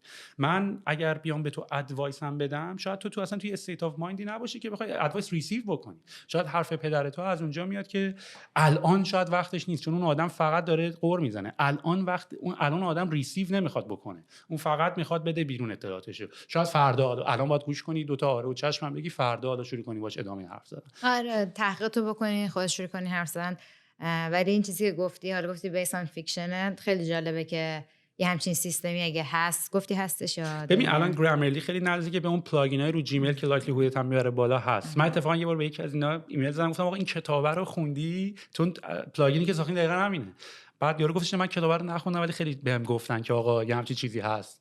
آیا از اینجا اینسپایر شدی که این اپ رو زدی یا نه؟ لیست جالب. مثلا خب هر کی میاد مثلا مستر بیزنس بیشتر یا انجینیرینگ خونده بودن یا مثلا اکونومیک خونده بودن، اکانتینگ خونده بودن، اومده بودن. بعد من هیومن رایتس خونده بودم، از لیگال اسیستنتم کار کردم. آرگومنت ساختنم خیلی خوبه، میتونم آرگیو بیلد کنم روش بسازم و خیلی میتونم کانوینسینگ باشم. بعد ما بعضی موقع امتحان و اگزم داشتیم و اینا، با معلم میرفتم حرف میزدم، مثلا میگفتم آقا جون راضیش میکردم که طرف آقا 5% پارتیسیپیشن رو هم به هم باید بده. خب یا میرفتم گفتم آقا امتحان رو بکن اگزم، بعد میگفت من تا حالا نکردم تو سیلابس اینجوری. بعد با حرفای خودش رو که از قبل زده بود میآوردم روش آرگیو بیلد میکردم، به این دلیل به این دلیل راضیش میکردم. خب ببین من از یه بک‌گراند دیگه اومده بودم، خب و برای من راحت بود. خیلی بودن که آدمای جینیس اومده بودن، کارهای مختلف کرده بودن، درسای دیگه خونده بودن، شاید خیلی از بهتر از من میدونستن چرا، ولی نمی‌تونن آرگومنت رو بیلد کنن. و حالا من چون درس رو خونده بودم و کلاس دیبیت داشتم و حرف زده بودم میتونستم. ولی حالا اینی که میگی برای من خیلی جالبه که واقعا اگه همچین سیستمی بیاد خب خیلی میتونه کمک کنه. چون به همه آدمایی که حتی اون کسی که نمیدونم این کارو چه جوری بکنه میتونه کمک کنه. ولی فکر نمی‌کنی باعث بشه که یه سری از کور اسکیلاتو از دست بدی به خاطر اینکه داری ریلای می‌کنی، مثل گوگل مپ دیگه که دیگه نگاه نمی‌کنی آدرس‌ها رو یاد بگیری، همینجوری نگاه می‌کنی ازت بگیرن نمی‌تونی بری خرود رفیقت دیگه. ببین اون چرا اون اسکیلین که outside of the box نگاه کنی و اینکه بخوای کریتیکال تینکر باشی ممکنه تو از دست بخوای بدی. خب همه اون اسکیلو ندارن اتفاقا. یه دلیلی که ما خیلی موقع من میکنیم و آیدیای من، چون نمیتونیم بیرون از اون ماجرا وایسیم و نگاه کنیم بهش. خب این که دلیلاشه و هر کسی هم این اسکیلو ممکنه یاد نگیره. من خودم بلد نبودم، میگم تا یه جایی رسید که خواستم خودم رو تغییر بدم، یه جایی رسید که کلاسای هیومن رایتس داریم، کلاس دیبیت داریم، بعد میرفت مثلا هر جلسه حالا 30 تا مثلا تو کلاس آدمیم، یه نفر بیرون از کلاس باید وای میساد اکت میکرد از دیویل ادوکیت، هر کی هرچی میگفت من باید یه چیزی متناقضش میگفتم. خب و به هم یاد داد که بیرون از چیزو نگاه کنم. خب این کریتیویتی به من داد. حالا یه همچین سیستمی بیارم من 100% نمیتونم همچین کاری انجام بدم. فکر کن یه کسی حالا تو اینستینکتش هست اینو داره، خب بعد دیگه اون سیستم هم میارن که آف کورس، ولی بازم به پرسونالیتی آدم ربط داره. حالا یکی هست میخواد دنبالشو میگیره یه سری کار رو میکنه، یکی هم هست نمیتونه. به نظرم واسه اون کسی که نمیتونه بهتر اینه که اون سیستم باشه برای اینکه حداقل به خودش و به اون شرکت حالا یا هر چیزی کمک میکنه. و تو دانشگاه هم ببین من این کلمه رو خیلی دوست دارم، تو پروژه دانشگاه تو باید بری دفاع کنی، یعنی به قول تو ایده تو باید، تو همین که میگه آرگومنت ها میتونم بیلد کنم، همون دیگه تو باید از ایدهات هم بتونی دفاع بکنی دیگه. میدونی واقعا اگر توی یه شرکتی که دوست داشتی انتخابش کردی براش کار کنی، اگه نه نمیدونم چرا اونجا داری کار میکنی، اگر ایدهاتو نتونستی دفاع بکنی و اون مدیری که قبولش داری قبول نکرده، پس باید اسکیل دفاع کردن از ایدهاتو بهتر بکنی. میدونی من خودم یکی از جاهای خودم رو تو کمپانی دفاع کردن از ایده ها میبینم. میدونی یعنی من چجوری میتونم یه آرگومنت بیلد کنم. و دنیایی هم که به قول تو داریم توش زندگی میکنیم، تو مثلا دنیای تکنولوژی و استارتاپ دیتا دریونه، یعنی تو آخرش هم اگه یه آرگومنت داشته باشی، اگه واقعا یه خط خیلی تین لاینی هم بین این باشه که این ایده یا ایده بی، ایده ای بریم ایده بی، you do an A/B testing. آقا بذار اون کارو میکنیم این کارو هم میکنیم. و تقریبا همه کمپانی بزرگ دنیا اتفاقا خیلی وای نستدن ببینن کی ایده ترین ایده رو میده، بهترین ایده ها رو میارن تو، ولی آخر A/B تست میکنن. نمونهش نتفلیکس. مثلا نتفلیکس برای اینکه روزهای اول میخواستن یوزر سابسکرایبر بگیرن، میگفتن که ما گیر کرده بودیم روی این که قبل از این که مردم بخوان ساین اپ کنن برای سرویس بتونن کاتالوگ نتفلیکس رو ببینن یا نتونن ببینن. و ایده‌ای که اومد برنده شد گفت آقا باید کاتالوگو بتونن ببینن، نمیشه یارو کاتالوگو ندیده که چه فیلمایی ما داریم نشون میده رو ندیده بیاد اینجا. و اتفاقی که افتاد گفت ما این ایده رو تست کردیم، کاتالوگو گذاشتیم. یعنی اینجوری بود که تو همه کاتالوگو میتونستی بری براوز بکنی، کلیک که واچو میزدی تازه اون وقت لینک ساین اپ میومد که بعد ساین اپ کنی برای سرویس. و گفت اتفاقی که افتاد ما دیدیم مردم ساعت‌ها و دقایق زیادی وقت میذارن که این کاتالوگو براوز بکنن، دنبال همون فیلم و تایتلی ان که میخوان ببینن اون شب، اگر پیداش نکنن ساین اپ نمیکنن. و بعد از اینکه ما این دیتا رو به دست آوردیم، اپروچمون رو عوض کردیم. اومدیم به جاش یه عکس حالت انیمیشن توری، ویدیو توری از تمام کاورهای عکس‌ها گذاشتیم، ولی فقط یه کاور بود که بک‌گراند اونجا بود که آقا ما این همه فیلم داریم، اینا هم توش هست، یه چند تا هم گذاشتیم. و از بیس آن دیتایی که اونجا هست تصمیم گرفتن که آقا این کار درسته یا اون کار غلطه. و نکته استارتاپ همینه، یعنی یک از دلایل نکته استارتاپ اینه که یک، همون اول که داشتیم ما هم راجع به این قضیه صحبت می‌کردیم گفتیم که تو هی پیوت می‌کنی، تو یهو فیل نمیشی. و کل داستان اینه که تو هی ایده‌های مختلف و یه بار هم امتحان نمی‌کنی، یکی این اگه نشد بعدی اگه نشد، تو ایده ها رو در کنار هم ای بی تست می‌کنی، پرالل تو دو تا ایده ها رو میبری جلو. کسی که دو تا ایده خوب میداره هر دو تاشو تو میتونی تست بکنی به شکل خیلی ساده. مثلا ما یه نمونه دیگه داشتیم، ما داشتیم بحث می‌کردیم که آقا ما مثلا سفارشان غذا تو ریحون، که آقا وقتی افراد میان روی سایت ما آیا چجوری خرید میکنن؟ تو اول میای میگی بله من شهرک غرب هستم، دنبال غذای ویژیتریان هستم، این رستوران منه، یا میای میگی من برگر میخوام؟ میدونی چجوری اپروچ میکنی به اینو؟ و یه نفر اومد به ما گفتش که آقا انقدر زور نزنین، یعنی میخوام برسم به اونجایی که برای اینکه ای بی تست بکنیم اونقدر ریسورس نمیخواد. گفت شما برید یه دونه از این دراپ داون، یه تکست فیلد بذارید اونجا که اولش مثلا زده چوز بای کاتگوری، مثلا انتخاب بر اساس مثلا غذای وجی، غذای فست فود، اینا اصلا نمیخواد کارم بکنه، این روش کلیک میکنی اصلا ارور میده، میگه ما این فیچر رو هنوز نداریم.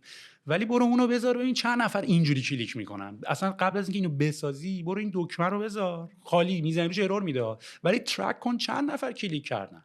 میدونی؟ یا ما حتی برای اینکه مثلا بخوایم بفهمیم که ببین مثلا ما یه دیتایی رو داشتیم میس میدادیم، چون میس اینفورمیشن هم خیلی تو اسیوم میکنی دیتای درستیه. مثلا ما می‌خواستیم ببینیم که آقا تو کدوم مناطق بیشترین سرچ داره انجام میشه. خب بعد مثلا یهو میدیدی که مثلا یه منطقه خورده مثلا سعادت آباد، خب ولی دیتای ما احتمالاً دیتای غلطیه. یعنی اینم باید تو خیلی بررسی کنی که دیتا داره از کجا میاد، چون ما فقط زمانی آتو کامپلیت میشد سجستشنمون که یارو زده سعادت آباد، سلکت کرده سعادت آبادو و رفته تو اون صفحه و ما داریم ترکش میکنیم که چقدر ترافیک داره میخوره.